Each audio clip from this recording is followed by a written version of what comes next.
நம்ம சேனல் வந்து தொடர்ந்தப்பலாம் நீங்கள் வீடியோக்களை பார்க்க நினச்சிங்க இதுவரை நம்ம சேனலை சப்ஸ்கிரைப் பண்ணுங்க. சப்ஸ்கிரைப் பண்ணிங்க. கீழே பெல் சிம்பல் இருக்கும், அதையும் கிளிக் பண்ணிங்க.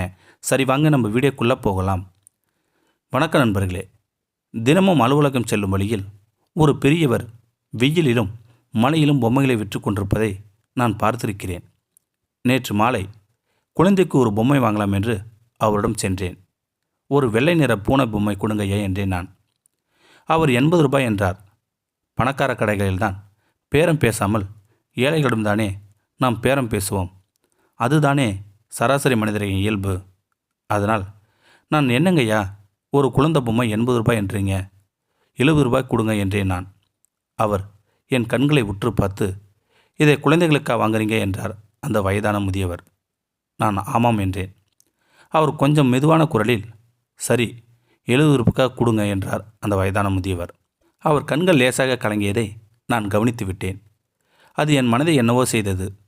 ஏன்யா, என்னாச்சு அழுறீங்க என்று கேட்டேன் நான். ஒன்றும் சார் என்றார் அந்த வயதான முதியவர். நான் மீண்டும் மீண்டும் வற்புறுத்தி கேட்க அவர் மெதுவாக சொல்ல ஆரம்பித்து விட்டார். என் பெயர் ஆவுடையப்பன், வயது 77. என் மனைவியின் பெயர் பார்வதி, வயது 73. எங்களுக்கு 6 குழந்தைகள். மிகவும் ஏழ்மையான குடும்பம்தான். மிகவும் கஷ்டமான சூழ்நிலை தான் பிள்ளைகளை வளர்த்தோம். பல நாட்கள் நானும் என் மனைவியும் சாப்பிடுறது கூட இல்லை. இருப்பதை பிள்ளைகளுக்கு கொடுத்துடுவோம்.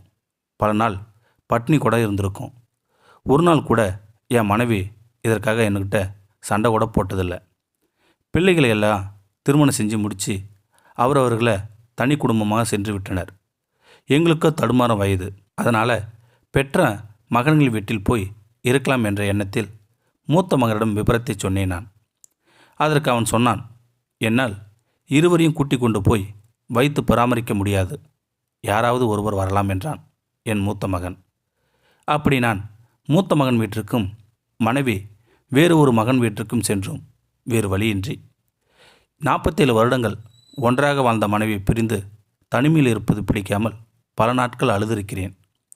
மனைவின் நினைவுகள் மனதில் போராட இறுதியில் என் மனைவி இருக்கும் மகன் வீட்டிற்கு சென்று விட்டேன் நான். என் மனைவியிடம் சொன்னேன், நாம் இருவரும் ஒன்றாக வேறு எங்கேயாவது போய்விடலாமா என்று நான் கேட்டுவிட்டேன். என் மனைவியும் அழுது கொண்டே சம்மதித்தாள். மகன்கள் வீட்டிலிருந்து நாங்கள் வெளியே வந்து 1 வருடம் ஆகிறது. பிழைப்புக்காக நான் குழந்தைகளின் பொம்மைகளை நடந்து சென்று விற்கிறேன். தினமும் 80 ரூபாய் முதல் 100 ரூபாய் வரை லாபம் கிடைக்கும். இதை வைத்து கொண்டு ஜீவனாம்சம் செய்து கொண்டுள்ளோம். இப்போது எனக்கு வயது 77 ஆகிறது. எப்போது வேண்டுமானாலும் நான் இறந்து போகலாம். ஆனாலும் வரும் 100 ரூபாய் வருமானத்தில் கொஞ்சம் மிச்சம் பிடித்து சேமிக்கிறேன். அது எங்கள் மரண செலவிற்கு. என் பிள்ளைகளுக்கு எந்த செலவும் தொந்தரவு கூட தரக்கூடாது என்று அதை என் மனைவியிடம் கொடுத்து வைக்கிறேன். ஒரு நாள் இந்த பணம் எதற்கு சேமிக்கிறார்கள் என்று என் மனைவி கேட்டாள். நம் மரண செலவிற்கு என்றேன். என் மனைவி சத்தமாக அழுதுவிட்டாள். இப்போது என் மனைவி பிரார்த்தனை, என் கணவர் மரணிக்கும் அதே நேரத்தில் எனக்கும் மரணத்தை கொடுத்து விடு கடவுளே என்றுதான். என் பிரார்த்தனை கூட அதுவேதான் என்று அவர் சொல்லவும், இதை கேட்டுக்கொண்டிருந்த நான் மனதால் நொறுங்கி போய்விட்டேன் நான். நீங்கள் இங்கே இருப்பது உங்கள் பிள்ளைகளுக்கு தெரியுமா என்றேன் நான். அவர்களுக்கு தெரியாது என்றார் அந்த வயதான முதியவர். எனக்கு மனம் கனத்து போனது.